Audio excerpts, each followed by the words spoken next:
Olá, nesse vídeo eu vou começar a leitura do livro A Arte da Fermentação, do Sandor Katz. Esse é um dos livros mais indicados para quem quer começar a entender sobre fermentação. Não é um livro técnico, é um livro escrito por alguém que tenha muito conhecimento, que pesquisou sobre o assunto, mas não é um livro técnico. Então ele nos traz o conhecimento, mas de uma forma não aprofundada e também não muito científica. Mas, lógico, tem aspectos científicos aqui, a escrita dele é muito boa. É um livro que eu recomendo para todo mundo que quer começar a fermentação. Mas vamos lá. Essa vai ser uma leitura comentada. Eu não gosto de ler isso apenas discorrer as palavras, os parágrafos. Eu acho que a gente deve parar um pouco e refletir sobre a informação que a gente acabou de ler. Então, dando início, o kefir de água, também chamados de tibicos. Esse texto é uma versão em português, então pode ocorrer erros aí de tradução. A gente tem que ficar muito atento e caso a gente suspeite de um erro de tradução ou alguma informação que a gente precisa muito, verificar em língua original para poder tentar pegar o sentido do que foi escrito. Então ele começa aqui como: o kefir é um dos muitos termos utilizados para descrever uma cultura versátil, que pode ser utilizada para fermentar qualquer líquido rico em carboidratos. Ponto. Bom, a gente utiliza aqui, ele mesmo vai falar: eu costumo usá-lo para fermentar água com açúcar e com um pouco de fruta para dar sabor, mas também para fermentar mel, sucos de fruta, água de coco, leite de soja, leite de amêndoas e leite de arroz. Então, ele fala aqui que precisa de um carboidrato, um líquido com carboidrato. Esse carboidrato, normalmente, os carboidratos são os açúcares presentes no meio. E esses açúcares, eles são a fonte de energia, a fonte de carbono para os micro-organismos. Os micro-organismos precisam de uma fonte de energia e de nutrientes para crescer. O açúcar, no caso, é a fonte de energia, a fonte de carbono, a fonte energética. E outros componentes no meio são os nutrientes. Por isso, em algum momento, ele vai falar aqui da questão dos açúcares não refinados, porque no açúcar refinado você tira todos os nutrientes e deixa apenas o açúcar ali. Aqui, a cultura também é conhecida como tibicos ou tibes, grãos de água com açúcar, cristais tibetanos, cristais de água japoneses e vinho de abelhas. É uma comunidade simbiótica de bactérias e leveduras na forma de pequenos grânulos translúcidos e esbranquiçados, que crescem com rapidez quando alimentados regularmente. O kefir de água não tem relação direta com o kefir, a antiga cultura da Cordilheira do Cáucaso usado para fermentar o leite. Tudo indica que, pelo fato de terem um aspecto semelhante, as pessoas supunham que eles estavam relacionados, apesar de serem bastante diferentes. Um estudo da flora microbiana dos grãos de kefir açucarados descobriu que eles consistiam principalmente de bactérias ácido-láticas e uma pequena proporção de leveduras.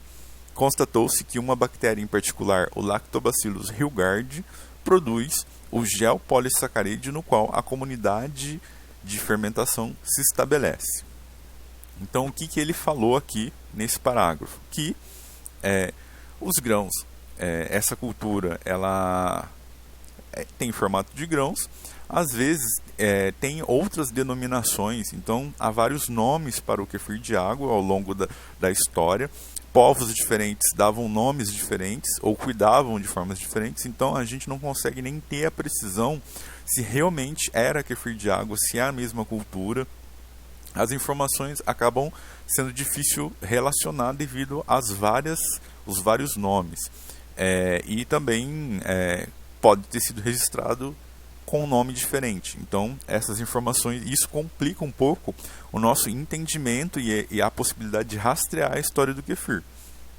Mas há vários nomes.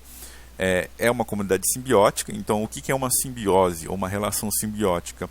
É uma relação de cooperação, onde ambos dependem um do outro e ambos se desenvolvem junto. Aqui fala da aparência, que forma pequenos grânulos, ou grãos, que a gente fala na língua portuguesa, grãozinhos, né? E traz aqui a questão do kefir de água e do kefir de leite. Embora o nome seja o mesmo, a gente hoje não tem certeza, a gente não pode afirmar com certeza, mas sabe-se que o kefir de água é diferente do kefir de leite. Os micro-organismos são diferentes, a forma de cultivo é diferente. A origem do kefir, das culturas de kefir, tanto o de leite quanto de água, ainda é incerta, mas assim, tem uma hipótese mais provável. Por que eu digo que ainda é incerta? Porque se a gente for pegar a hipótese, a lenda de como surgiu o kefir e tentar repetir, dificilmente a gente consegue chegar nos grãos de kefir que a gente tem hoje.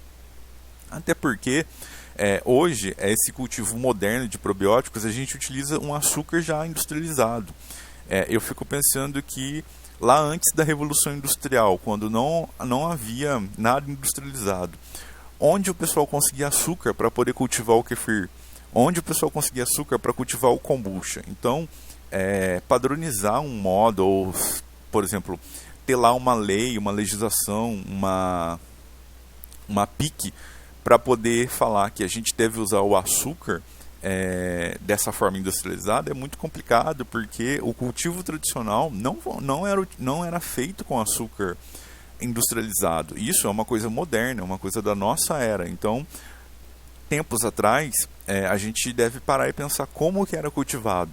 Eu acredito que o cultivo era feito com frutas, com coisas que continham açúcar, ou mesmo extratos de plantas, chás, utilizar plantas para fazer chás, e essas plantas tinham açúcar, e a partir daí podia ser cultivado tanto o kefir quanto o kombucha, principalmente o kombucha, mas o kefir eu acho que usavam extratos de plantas, frutas, mesmos resquícios aí, ou materiais que continham açúcar, mas não era utilizado o nosso açúcar industrial que a gente tem hoje. Então, esse é um cultivo moderno utilizando o açúcar.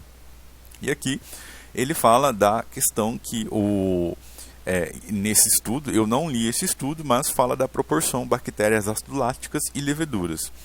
Em textos que eu já li, fala-se que essa proporção é de 1 para 10. Uma célula de levedura e 10 de bactérias, ou seja, no grão de kefir há 10 vezes mais bactérias do que leveduras, e há muitas leveduras, então há muitas células de bactérias e ácido-láticas, e também pode ocorrer bactérias acéticas na cultura do kefir e outras variedades como bifidobactéria, enfim. Então, a questão da microbiota, ela varia bastante, mas sabe-se que, realmente, em número, a maioria é de bactérias ácido-láticas. E aqui ele fala desse Lactobacillus rheugardii, que é uma bactéria, que é um lactobacillus, que produz o gel, a matriz, como se fosse o suporte ali para os micro-organismos, e eles crescem ali naquele gelzinho que forma o grão, a matriz de polissacarídeo. Um dos micro-organismos responsáveis é esse Lactobacillus rheugardii. Outros micro-organismos, outras linhagens de lactobacilos também podem apresentar essa capacidade. Então a gente não pode falar que é somente o Lactobacillus rheugardii, mas ele é um dos principais que produzem ali o crescimento dos grãos, que forma ali o gel, a matriz de polissacarídeo que forma os grãos de kefir.